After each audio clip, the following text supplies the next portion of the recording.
welcome to Off the Grid, the show where we talk about all things Rangers and Sentai related.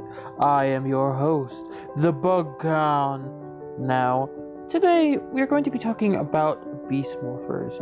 Now, originally I was planning to do a weekly episodic review of each episode, a breakdown of it all, but due to unforeseen events and circumstances, I am unable to do that, but I figured I should at least do a video discussing my thoughts on what I believe is about these few episodes that have come out. I believe it is 3 episodes that we've gotten out so far, because currently, at the time of this recording, we are in the middle of a break. I don't know why that's the case, but who knows. But I just thought I would get my thoughts out on just kind of like what Beast Morphers is and what it looks like to me. Now, we started off with kind of some concern and some hope, optimism, when we learned that Hasbro was purchasing the rights to Power Rangers. We didn't end on the greatest of notes when the Neo Saban era ended. You know, Ninja Steel, Super Ninja Steel, whatever you want to call them, didn't really go too well. Then you kind of had some issues with Megaforce, Super Megaforce, the Dino Charge, and all that.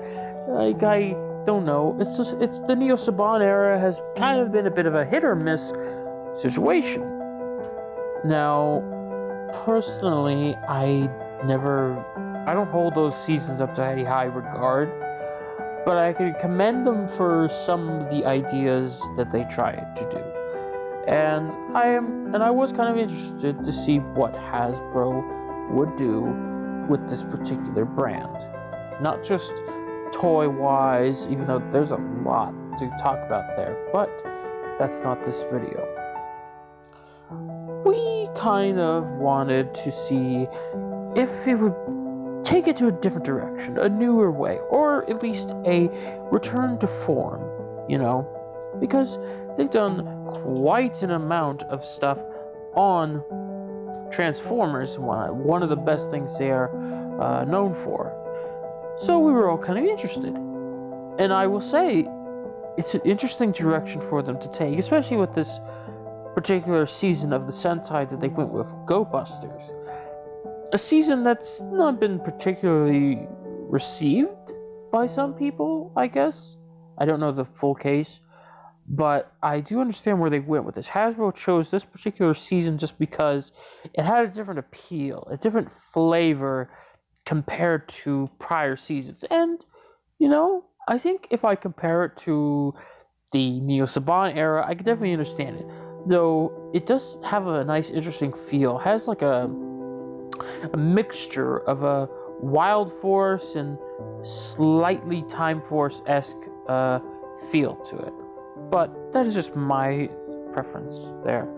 Now, the show kind of starts off with an interesting basic premise. There's an organization called Grid Battle Force. They have been able to tap into the morphing grid, and they are basically using it as an unlimited source of energy. And it makes sense, you know. Renewable energy, all of that, pollution, don't want to add more to the table. Yeah, you know, okay, it's pretty good. It's not on the nose like Wild Force is or Robo Knight was in Megaforce. So it's pretty good. And I do like that they even had some of the characters kind of question the logic of it. It's like, come on, guys. I understand that you want to create this energy source for us to use, but this is the energy that the Power Rangers use. Like, all sorts of villains from all dimensions, and they make a good point of saying dimensions, actually will come out and go after this. From Rita Repulsa to Galvanax to Sledge, all of them have been trying to take out the Rangers and take their power.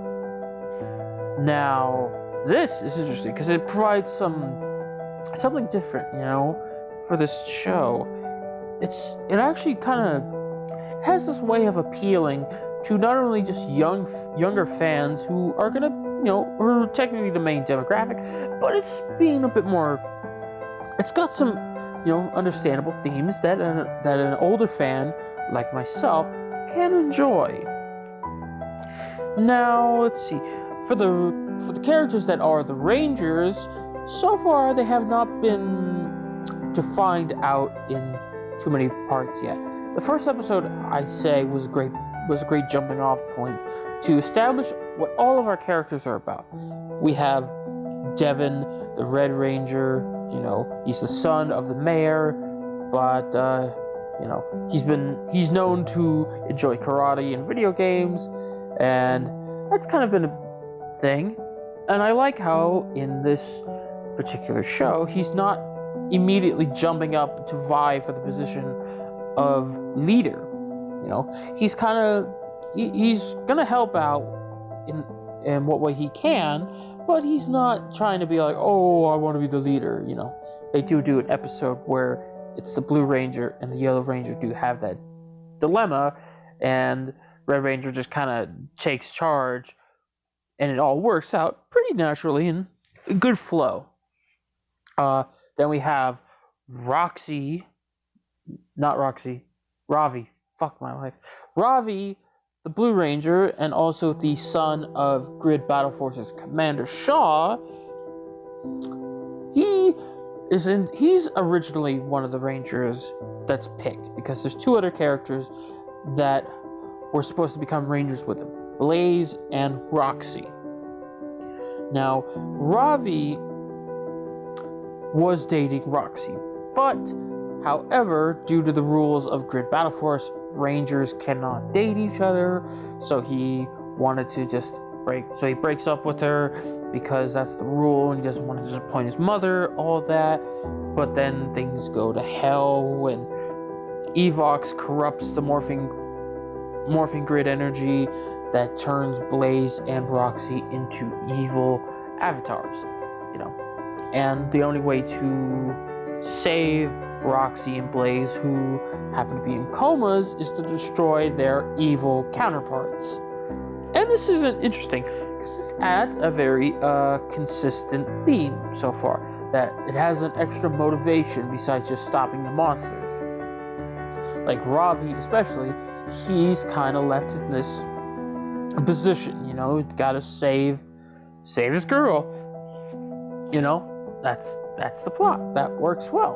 And so far, at the time of this recording and of the episodes I have watched, the Rangers are not even aware of Evox yet. They're only aware of Blaze, Roxy, and Scrozzle, the, sort of Finster character of this season. That's pretty well said and done. The final Ranger is the Yellow Ranger, and for the life of me, why do I forget her name? I forget her name, but she was not originally supposed to be the Ranger like Devin himself. They kind of were Rangers by chance. She, as she likes to say herself, wants to solve big problems. She doesn't run away, she runs towards them. And she's been trying to get into being a Ranger and all of that, but she has not been given too many chances to actually prove herself. And this one is her tackling it. And in the latest episode, she does it has a whole arc focused on her just tackling a said big problem in a, albeit cheesy but good way, showcasing the qualities of her character. Creative minded, a bit energetic. I would not say comedy relief, no, but she's pretty much the chipper one out of the trio.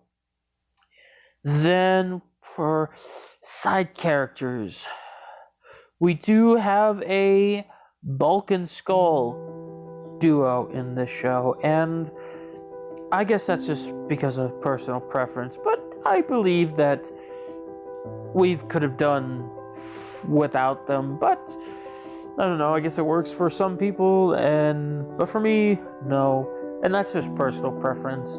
You guys might like those two, and I don't even remember the names, I just call them Bulk and Skull copycats, but, they're there, and I guess that reminds you why Power Rangers can be cheesy at times.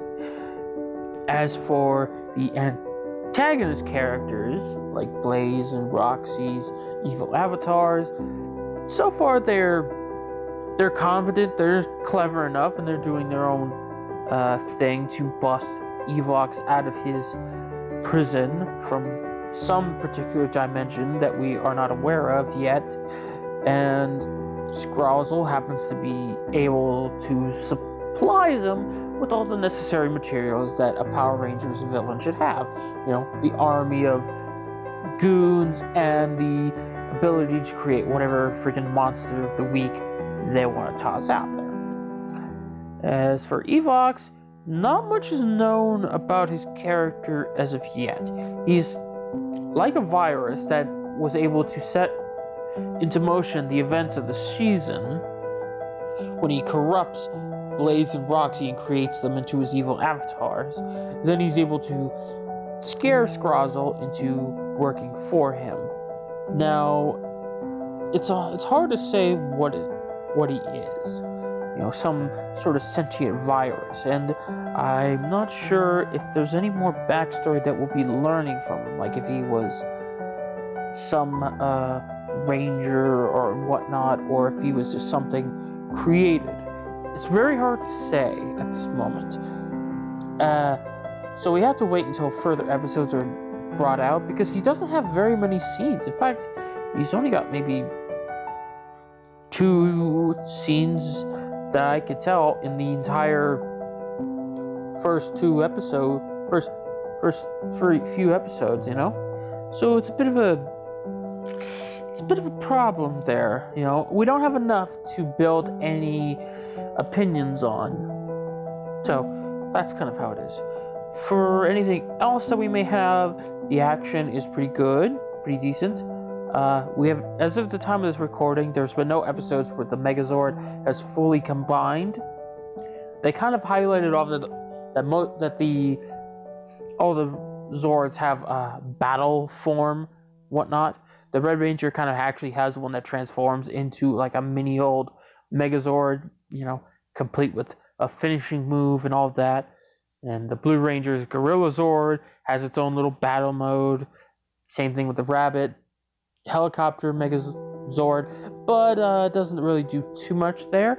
I think this concept works, especially now when we adapt it, because it makes more sense when you can split up and tackle simultaneous threats. So this is an interesting little plot line they're developing. Plus, it adds a nice build up and hype to the Megazord actually forming. So that would be an interesting one to see. I don't know if that'll happen in the next episode or another one. Who knows? But we'll see how that goes. The story and plot line, pretty simple, you know, to follow. If you're a kid, as an adult, it's good, reasonable, not going to make you have your eyes roll, you know. I'd say it's what you would expect from a Power Ranger show, but it's given a little bit more a little bit of maturity. Not like, you know, R-rated bootleg maturity. It's just given just a tad bit, like a small smidgen, you know, that shows that, like, hey, everybody can watch this and enjoy it. And I felt like I enjoyed the show quite enough, and I look forward to seeing what Beast Morphers will be doing. I am aware that at the time of this recording, they are shooting scenes for Season 2, so I wonder what they are going to plan on doing. And that's just my general, like, thoughts and small-time little things that I've kind of thought about. It's a bit more of me rambling. So, so sorry for that horrible mess, but tell me what you think. You know, what do you think of the show? You think it's good? Or maybe what's your favorite season of the Power Rangers Sentai stuff, you know? Show me what you think in the comment section below. And I'd like to thank you all.